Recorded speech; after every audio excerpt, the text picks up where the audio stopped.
2026-এ বিধানসভা ইলেকশনে সাধারণ মানুষ পরিবর্তন চেয়েছিল। তো পরিবর্তন হয়েও গেছে। আজকে 9 তারিখ শপথ গ্রহণ মুখ্যমন্ত্রীর। বিজেপি মুখ্যমন্ত্রী কে হচ্ছেন সেটা শপথ গ্রহণের পরেই জানা যাবে। তো হ্যাঁ বইয়া পরিবর্তন দরকার থাকে কেনা, পরিবর্তন হয়ে কেনা। তো সাধারণ মানুষকে যে একটা প্রতিশ্রুতি দিয়ে এসেছে ভোটের আগে থেকে, একটা লম্বা চড়া ভুসিমাল দোকানের লিস্টের মতন এত বড় একটা লিস্ট প্রতিশ্রুতি আশা মানুষকে দিয়ে এসেছে।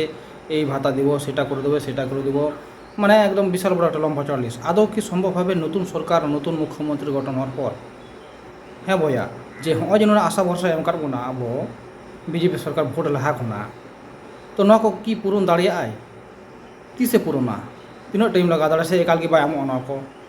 যে কতদিন লাগবে পূরণ করতে এই প্রতিশ্রুতি? না আদৌ হবে না ভাওতাবাজি দিয়ে আমাদেরকে আশা দিয়ে এসেছে? কি মনে হয় আপনার? ᱪᱮᱫ ᱮᱢ ᱢᱚᱱᱮᱭᱮᱫᱟ ᱟᱢ? ᱱᱚᱣᱟ ᱠᱚ ᱯᱩᱨᱚᱱ ᱫᱟᱲᱮᱭᱟᱜᱼᱟ বিজেপি সরকার, সে ᱱᱚᱣᱟ ᱫᱚ ভাওতাবাজি কানা? আপনার কি মনে হয় কমেন্টে অবশ্যই জানাবেন। অবশ্যই কমেন্টে পেলে তা বনা ভাইয়া।